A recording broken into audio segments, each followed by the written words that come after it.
Oh yeah. We're cavemen living in a very advanced society. I watched a show yesterday. Sometimes I like to... Cave person. Yes. Sometimes I like to... Well, yeah, politically correct, yeah. Sometimes I like Thanks, to watch Justin. a show. Cave people. This guy goes around the world looking at prisons. He served like 15 years. And he went to a prison in Papua New Guinea. So the show's on Netflix. I think it's called like World's Most Dangerous Prisons. So I'm fascinated by cultures in different places. Yeah. So this guy's in Papua New Guinea. And he's interviewing this one guy in there for, I think he's on death row. And he's like, what are you in here for? He's like, I killed witch. It's like, witch?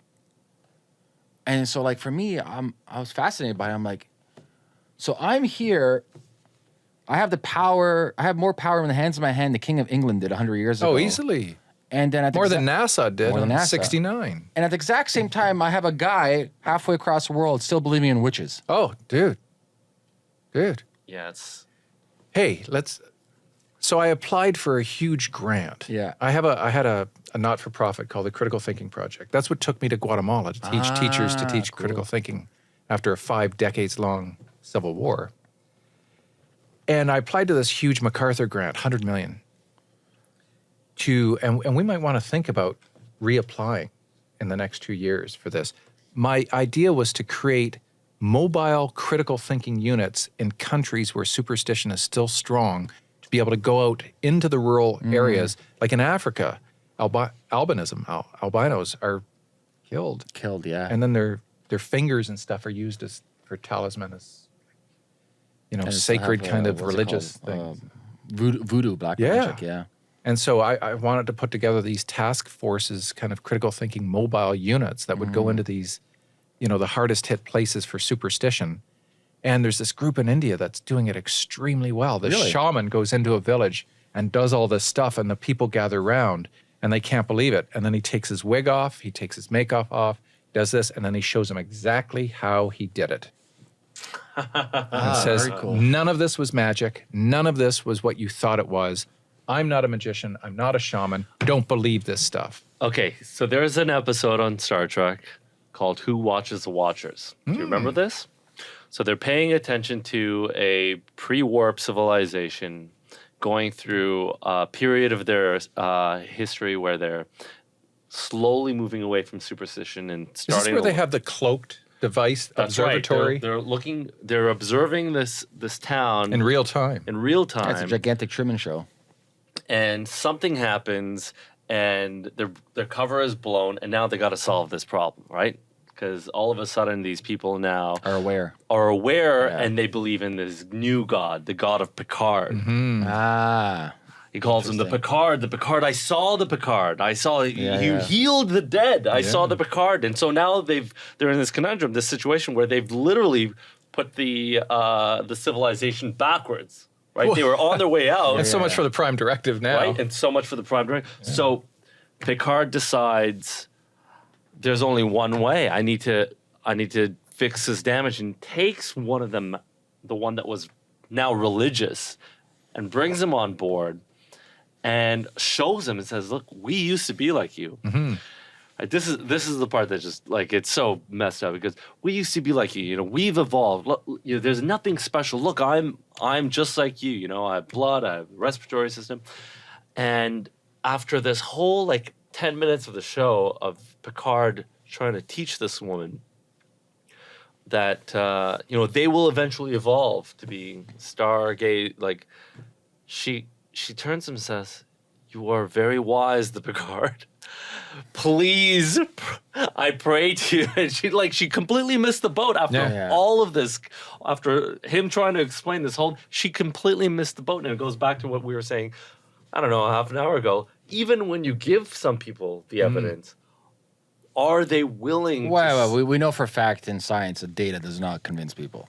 Well, and this is it. How do you? What do you do? You need to do this? So there's Buddhism 101 here. You cannot come as an outsider to do it. So you mentioned the shaman in India. He came as an insider, as an accepted person. You need to approach it that way.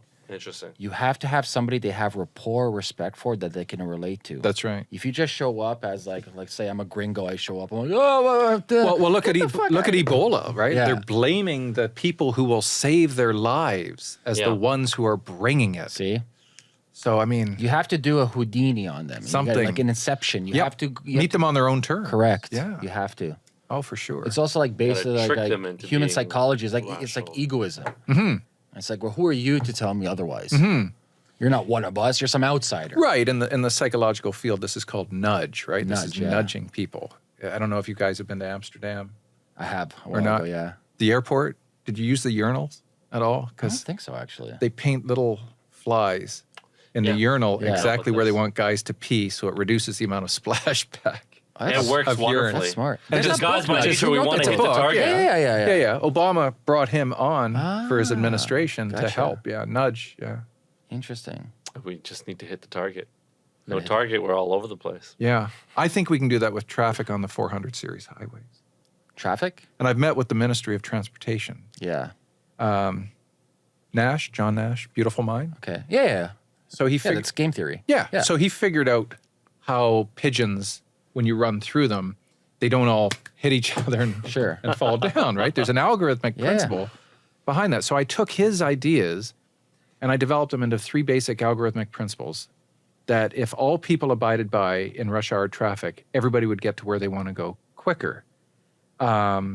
Always 2 car lengths in front of you at any given time. Yeah. Maintain the same speed of the person in front of you no Yeah. matter what, and stay in your lane. Unless it's your time to get off, you got to just stay in your lane. Stay in your lane, yeah. If everybody abided by that, it's like pouring rice through a funnel, right? You do it nice and fairly casually, it all gets through the funnel. You dump it, and you get this huge backup of what I Yeah, call but undulating. that's the human behavior. No one's going to follow those rules. But we're Canadian. We're very good, right, at cooperating. yeah. This is where automated cars, self-driving cars. That's all an automated car Yeah, it's a is. mesh- It's mesh going to network just would be better for that, keep yeah. that distance true all the way through. And you can see, you can start to see it. And truckers already know it, right? Mm-hmm. You can tell truckers move from the trucking lane into the center lane. And if you stay with the trucks, that lane tends to do better. But as soon as it starts to do better, what happens is, Yeah. right, the undulating idiots get in and want to take up that space that allowed it to move more freely than the ones that were bumper to bumper. I predict in our lifetime it will be illegal to drive as a human. In some places. I don't know globally. In some places, I think there's going to be a lot of people who are just, I don't know. I mean, even Listen, today, people it's complain not about a guns. right. People It's complain about guns. I'm like, I don't know when's the last time you checked. You know how many people fucking die of car accidents? We It's huge. suck at driving. Yeah. It's getting worse every Yep. year with the all of my patients, all of my clients Yeah. for psychotherapy, with my one separate client, are motor vehicle accident victims. Holy shit. All of them. Wow. really All of them. And it's like the same story. It's like, why didn't they stop? Like, why didn't they stop? And it's like, I can't answer that. I can't answer that. Huh. But the reason why I'm doing psychotherapy in the trenches right now is to see if some of my ideas in cognitive therapy are applicable and actually do have beneficial value to these people, the relational systemics. When you try to explain to people the reason why accidents occur, Yeah. it's like if they've seen Pulp Fiction, they can better understand causal influences of, well, Buddy got up that morning and whatever was going on in his world, for whatever reason, he was looking at his phone when he shouldn't have been, and he plowed right into the back end of you, and now you feel like this. And in our legal systems, those people never see each other again. There's never closure, There's no right? healing. There's no I find healing. That so bizarre. There's No no healing, healing. yeah. They hate the other person in many Yeah. cases. And it's like, well, I can understand that. Well, where is he now? He's driving around. He's fine. His insurance is taking care of everything. And I'm not. I had a great career. I was doing this. I was doing that. And now I can't. And it's like, not the easiest thing to try to get somebody to realize why this occurred to them when it did. But when I use a relational systemic model of information, some of them are, and the majority of them are very adaptable to be able to then see themselves the day of that accident in connection with all of those nonlinear factors that were going on at that specific time, where if they had started out 10 seconds later that day, probably wouldn't have been in that accident. So there's no fingers to point on anybody. There really isn't. Yeah. It's just this huge deterministic causal chain of events of which you were unfortunate enough to be at a locus point where there was a convergence of nonlinear factors that led to your Yeah. situation. I always bring up this book. I recommend people to read is Viktor Frankl's Man's Search for Meaning. It's like, listen, I've heard about this. oh, it's one of the best books. Everyone should read it. It's like, I can't control what Chris does. I can't control that I got hit in a car accident. It just sheer chance. Yeah. You can be more aware. Blaise Pascal once said, chance favors the prepared mind. Yes. So, I'm a basketball player, and what is that but a series of non-linear events with 10 guys? Yes.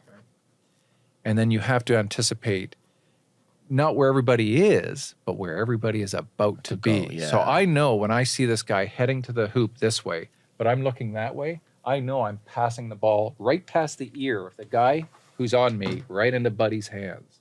Because you play it enough, right? You're patterns, comfortable. It's yeah, patterns, it's patterns, yeah. of non-linearity. Yeah. And if you can do that while you're driving, you might be that much more capable of trying to anticipate somebody else's screw up. Yes. And get away from that person. Yeah. I tell my children when they're crossing the street to always look at the face of the people driving. Don't look at the car. Look at their faces, because that's when you can tell that somebody's paying attention or not. I mean, if they make eye contact with you, they know that you're there. But if they're like off on their own, Oh, world, yeah. Going back to what Chris was saying with his patients, and there's the fact that what happened to you, and yes, it's a horrible thing to happen. I think the more you spend in the past thinking about it, it's detrimental to your psyche. But going back to Viktor Frankl's book, Man's Search for Meaning, the thing that we can control right now is our response to the fact. That's the only can we now? Well, we can control. Some of us can better than others. Well, most people react, but the thing is, we can at least be consciously aware that we have an ability to manipulate and be able to understand, because it's not actually the response, it's you understanding what you're feeling and digesting and assimilating that feeling and working with it. And then I try to teach them how, I know you use the term manipulate, and I used to use it as well. And then I felt maybe it has too much of a negative connotation. So now I just call it navigate. Yeah, that's a better word. So I just say, now we need to navigate you through those systems, because the pattern is almost always the same for a motor vehicle accident victim. They're in somatic pain, right? They've got a neck injury, a back injury, whatever. That pain disrupts their sleep. So now they're not sleeping properly. And now that exacerbates the pain that they're in, and that gets them depressed. Yes. And now they're suffering from PTSD because of the accident that they were in. They're having in-vehicle anxiety, having great difficulty now. This happened to my trying mom. function. Is that right? And a little bit of a tangent, but the insurance world is just like motor vehicle accidents. It's a bitch to navigate. Like you pay into this system, and then something bad actually does happen to you. And in this case, it did happen to my mom. And you're told you can't get better, because if you get better, they're not going to give you a nickel. Sure. Like, you may be in pain, but you need to keep the pain. It keeps you're a not victim allowed culture. You It's like can't the go to welfare work. system. You can't try to fix yourself. Yeah. And of course, the insurance company on the other side is trying to delay it. So something that could easily be dealt with Yeah. Oh, yeah. within a week, and say, Yes. okay, this person actually has a problem. Yes. We need to just give her enough money for the next 6 months. Yep. Send her to physio, rehabilitate. send her to psych. Yeah. They would rather spend 2 to 3 years and spend that money on lawyer fees to not give that person their just cause. And so some people will either try to fix them themselves, and in my mom's case, she just ended up forgoing whatever the amount, because she didn't want to wait. Yeah. Right? She wanted to get on with her life, but she went through that, right? She couldn't sleep. She had backaches, neck aches. She couldn't think clearly for the There's first time in her cognitive life. decline, Yeah. decision-making Right? impairment. She didn't understand. She's like, I can't think properly. Yeah. I've got bikers breaking down, and they're like, why am I crying? Yeah. I said, once your brain goes through a concussion, the way in which people get better varies. And one of the most common things we see with head injuries is they call it empathic emotional outbursts. And it confuses them and it scares them, right? Because it's like, I was a rock. I said, well, you got to understand your brain has been bruised, essentially. It's gone banged around inside your skull and there's been damage. And every person's concussion, they're going to experience it a little bit different, right? So there's post-concussion syndrome and TBI or traumatic brain injury. And what we can do is we can start to chronicle triggers of what makes you go into these outbursts. And then we can look for patterns to try to anticipate when you're going to be in that, sequence of events again, so that you're better prepared to be able to deal with it when it occurs. Right? So it's amazing seeing the effects that car accidents have on people, from fender benders to people who have lost limb, and guys who have been in comas for weeks, airlifted on death's doorstep, and the different ways in which they respond and come out of it and react. And it's just incredible seeing that whole human emotional spectrum. Well, I think we'll wrap it up over here.